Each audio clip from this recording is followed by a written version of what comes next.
Ce que je vais vous révéler aujourd'hui va complètement bouleverser tout ce que vous pensez savoir sur l'astrologie et le monde spirituel. Il existe un signe du zodiaque tellement puissant, tellement dangereux sur le plan énergétique, que les maîtres spirituels, les chamans et les médiums du monde entier le considèrent avec une crainte respectueuse. Ce signe possède un pouvoir que même les entités spirituelles redoutent. Si vous restez jusqu'à la fin de cette vidéo, vous découvrirez quel est ce signe et pourquoi il inspire tant de peur dans les dimensions invisibles. Attention, ce que vous allez apprendre pourrait changer votre perception de la réalité pour toujours. Depuis des millénaires, les traditions spirituelles du monde entier ont identifié certaines énergies astrologiques comme étant particulièrement puissantes et potentiellement dangereuses. En Inde ancienne, les astrologues védiques consultaient les positions planétaires avant d'initier un disciple aux pratiques spirituelles avancées. En Égypte, les prêtres d'Osiris et d'Isis analysaient les configurations astrales pour déterminer qui pouvait accéder aux mystères sacrés. En Chine, les maîtres taoïstes étudiaient le Bazedi, l'astrologie des 4 piliers, pour comprendre le destin spirituel de chaque personne.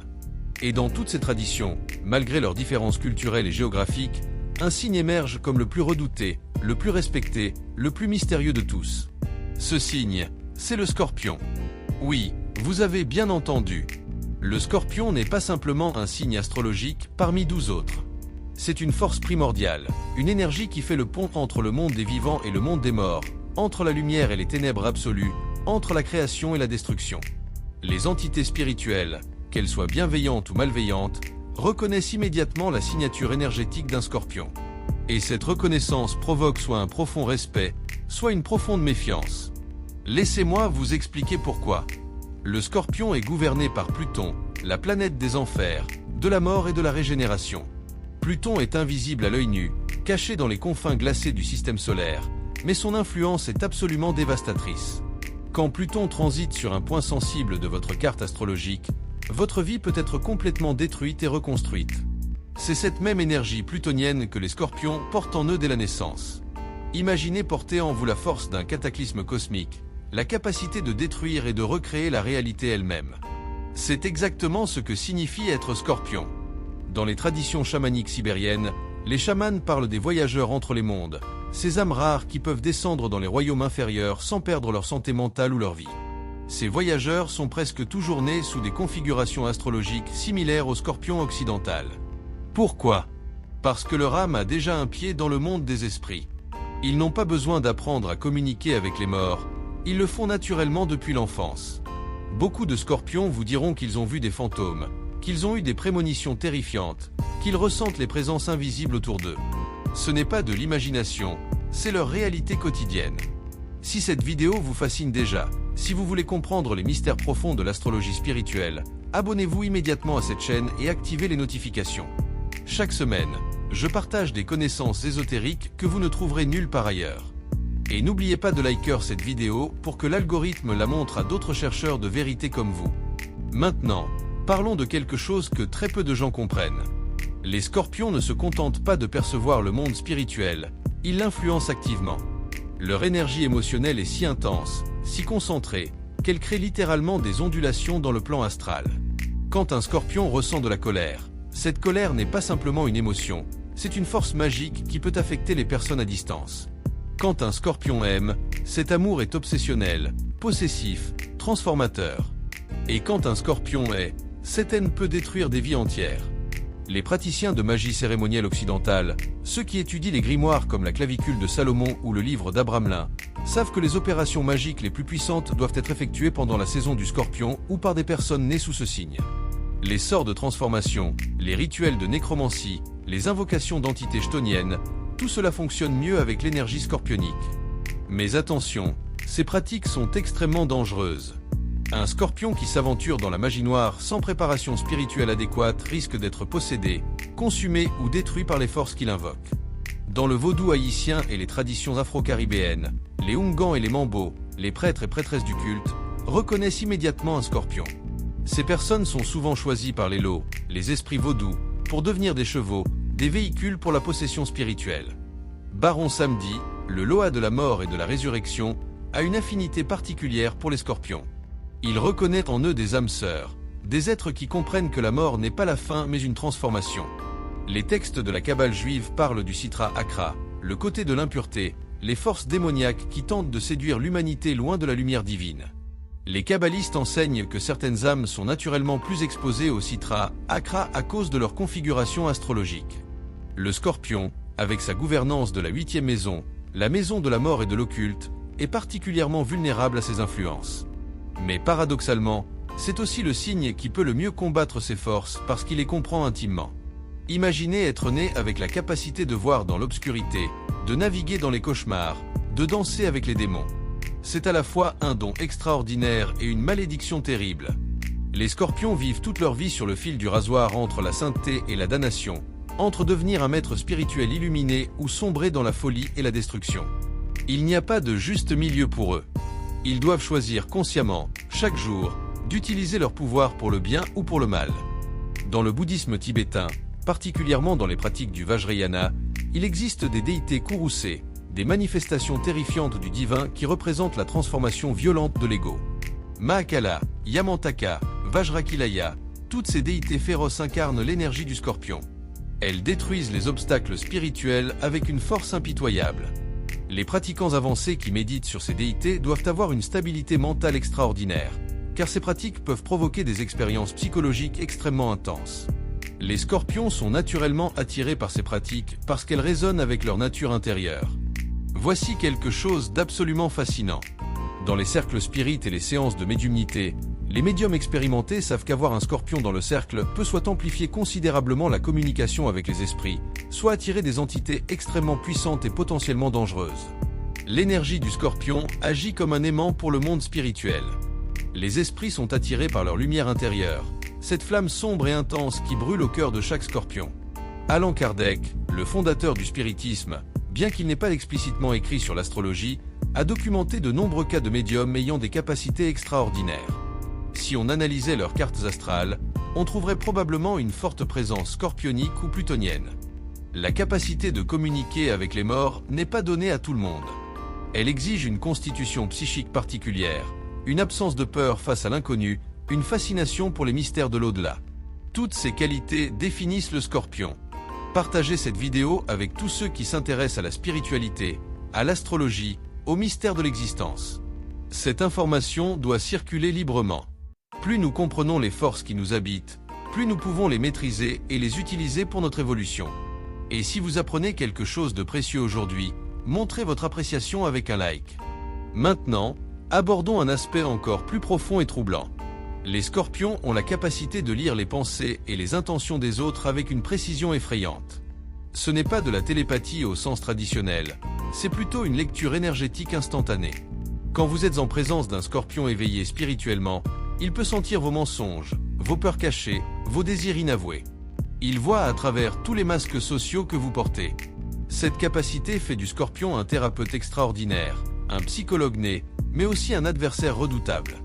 Dans les arts martiaux internes chinois comme le tai chi et le Qigong, les maîtres parlent de développer le yi, l'intention mentale, et le jing, l'essence spirituelle. Les pratiquants avancés peuvent sentir l'énergie de leur adversaire avant même que le mouvement physique ne commence. Les Scorpions possèdent cette sensibilité naturellement. Ils n'ont pas besoin de des décennies de pratique pour développer ce sens, ils naissent avec. C'est pourquoi les Scorpions excellent dans toutes les disciplines qui exigent de comprendre les motivations humaines profondes. La psychologie, le renseignement, l'investigation, la diplomatie secrète. Les traditions soufis de l'islam mystique enseignent le concept de kashf, la vision spirituelle directe, la capacité de percevoir les réalités cachées derrière les apparences. Les soufis passent des années en méditation, en jeûne, en pratique ascétique pour développer cette vision. Le Scorpion, encore une fois, possède une forme naturelle de kashf. Il peut voir les intentions cachées, les connexions karmiques, les patterns énergétiques qui lient les personnes entre elles. Cette vision est à la fois un don et un fardeau, car voir trop clairement la nature humaine peut conduire au cynisme et au désespoir. Les psychanalystes jungiens parlent de l'ombre, cette partie refoulée de la psyché qui contient tout ce que nous rejetons de nous-mêmes. Jung enseignait que l'intégration de l'ombre est essentielle pour devenir une personne complète, un processus qu'il appelait l'individuation. Le Scorpion est le signe de l'ombre par excellence. Pas seulement parce qu'il a une ombre plus sombre que les autres signes, mais parce qu'il a le courage de plonger dans cette ombre, de l'explorer, de l'intégrer. Un Scorpion qui a fait ce travail d'intégration devient pratiquement invincible psychologiquement. Mais voici le danger. Un scorpion qui refuse de faire face à sa propre ombre, qui projette ses démons intérieurs sur les autres, qui utilise son pouvoir psychique pour manipuler et contrôler, devient l'incarnation même du mal. Les pervers narcissiques les plus dangereux, les manipulateurs les plus subtils, les prédateurs émotionnels les plus destructeurs ont souvent une forte influence scorpionique dans leur carte astrale. Ce n'est pas que le scorpion soit intrinsèquement mauvais, mais son pouvoir est tel que quand il est utilisé à mauvais escient, les dégâts sont catastrophiques. Dans la numérologie ésotérique, le nombre associé au scorpion est le 8, qui symbolise l'infini, le pouvoir manifesté, le karma. Le 8 couché devient le symbole de l'infini, le Ouroboros, le serpent qui se mord la queue. Le scorpion est pris dans ce cycle éternel de mort et de renaissance. Chaque fin est un nouveau commencement, chaque destruction contient les graines de la création. Cette compréhension cyclique de l'existence donne aux scorpions une perspective temporelle unique. Ils ne craignent pas les fins parce qu'ils savent que rien ne finit vraiment, tout se transforme. Les alchimistes médiévaux cherchaient la pierre philosophale, la substance mystique qui pouvait transformer le plomb en or et conférer l'immortalité. Mais les véritables alchimistes savaient que la pierre philosophale n'était pas un objet physique, c'était une métaphore pour la transformation de l'âme humaine. Le processus alchimique passait par plusieurs étapes, la nigredo, le noircissement, la décomposition, la mort symbolique, la albédo, le blanchiment, la purification, la citrinita, le jaunissement, l'éveil spirituel, et finalement la rubédo, le rougissement, la perfection spirituelle. Le scorpion vit ces étapes alchimiques non pas comme une théorie, mais comme sa réalité quotidienne. Écoutez attentivement ceci, car c'est crucial pour comprendre pourquoi le scorpion est si redouté dans le monde spirituel. Les entités spirituelles, qu'on les appelle anges, démons, esprits de la nature ou formes pensées, opèrent sur des fréquences vibratoires spécifiques. La plupart des humains vibrent à des fréquences moyennes, ni trop hautes ni trop basses. Mais le scorpion peut consciemment ou inconsciemment ajuster sa fréquence vibratoire pour accéder à différents plans d'existence. Il peut monter très haut pour communiquer avec des guides spirituels élevés, ou descendre très bas pour interagir avec des entités chtoniennes. Cette flexibilité vibratoire fait du scorpion un intermédiaire naturel entre les mondes. Les médiums professionnels développent cette capacité à travers des années de pratique et d'entraînement. Le scorpion la possède dès l'enfance. Beaucoup de scorpions racontent avoir eu des amis imaginaires qui n'étaient probablement pas si imaginaires que ça, des rêves prémonitoires terrifiants qui se sont réalisés, des sensations de présence invisible dans leur chambre la nuit. Ces expériences ne sont pas des hallucinations, ce sont des contacts réels avec des dimensions que la plupart des gens ne perçoivent jamais. Si vous êtes toujours là, c'est que vous êtes vraiment intéressé par ces connaissances profondes. Montrez votre engagement en vous abonnant à cette chaîne maintenant. Ne manquez aucune de mes prochaines vidéos sur les secrets astrologiques et spirituels. Et likez cette vidéo pour aider d'autres chercheurs de vérité à la découvrir. Dans les traditions ésotériques occidentales, particulièrement dans la Golden Dawn et les enseignements rosicruciens, on parle du gardien du seuil, une entité psychique qui représente la somme de toutes nos peurs, tous nos traumatismes, toutes nos ombres accumulées. Chaque aspirant spirituel doit un jour affronter ce gardien pour progresser sur le chemin initiatique. Pour la plupart des gens, cette confrontation arrive tard dans la vie, si elle arrive. Pour le scorpion, le gardien du seuil apparaît tôt, souvent pendant l'adolescence ou la jeune vingtaine. Cette confrontation précoce explique pourquoi tant de scorpions ont des crises existentielles profondes dans leur jeunesse. Le scorpion doit choisir. Soit il affronte le gardien, traverse les épreuves initiatiques, meurt symboliquement et renaît transformé, soit il refuse la confrontation et reste bloqué dans un état de souffrance psychologique chronique. Il n'y a pas de chemin facile pour le scorpion. La vie l'oblige à évoluer, à se transformer, à transcender ses limites. C'est pour cela que les scorpions non évolués sont souvent si amers, si vindicatifs, si destructeurs. Ils résistent à leur propre transformation, et cette résistance crée une toxicité intérieure qui empoisonne tout autour d'eux. Mais le scorpion évolué, le scorpion qui a accepté son destin spirituel, qui a traversé ses ténèbres intérieures et en est ressorti intact, celui-là devient une force de guérison extraordinaire. Il peut guider les autres à travers leurs propres ténèbres parce qu'il connaît le chemin. Il peut offrir de l'espoir aux désespérés parce qu'il a lui-même surmonté le désespoir. Il peut transformer la souffrance en sagesse parce qu'il a alchimisé sa propre souffrance. Les traditions tantriques hindoues et bouddhistes enseignent que l'énergie sexuelle, la Kundalini, est la force spirituelle la plus puissante que possède l'être humain. Cette énergie, représentée comme un serpent enroulé à la base de la colonne vertébrale, peut soit rester endormie toute la vie, soit être éveillée et canalisée vers les chakras supérieurs pour atteindre l'illumination. Le scorpion, qui gouverne la sexualité et l'énergie créatrice, a souvent cette Kundalini partiellement ou complètement éveillée. C'est ce qui explique leur magnétisme sexuel intense, leur passion dévorante, leur capacité à fusionner complètement avec un partenaire. Mais cette énergie Kundalini éveillée est extrêmement dangereuse si elle n'est pas maîtrisée. Elle peut causer des déséquilibres psychologiques, des obsessions sexuelles, des comportements autodestructeurs. Le Scorpion doit apprendre à transmuter cette énergie sexuelle brute en créativité spirituelle, en pouvoir de guérison, en force transformatrice. Les grands artistes Scorpions, les grands guérisseurs Scorpions, les grands mystiques Scorpions ont tous réussi cette transmutation. En conclusion, le Scorpion est le signe le plus redouté dans le monde spirituel, non pas parce qu'il est démoniaque ou maléfique par nature, mais parce qu'il possède un pouvoir qui dépasse de loin celui des autres signes. C'est un pouvoir de transformation totale, de mort et de renaissance, de destruction et de création. Les entités spirituelles respectent ce pouvoir, le craignent parfois, mais le reconnaissent toujours. Un Scorpion éveillé spirituellement est un pont entre les mondes, un alchimiste de l'âme, un phénix qui renaît éternellement de ses cendres. Si vous êtes Scorpion, embrassez votre destin. Votre chemin sera difficile, douloureux même, mais il vous mènera vers des hauteurs spirituelles que peu peuvent atteindre.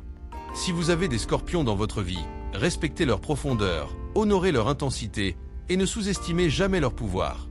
Merci d'avoir regardé jusqu'à la fin. N'oubliez pas de vous abonner, de liker et de partager cette vidéo. Les secrets que je partage ici peuvent changer des vies. À très bientôt pour de nouvelles révélations.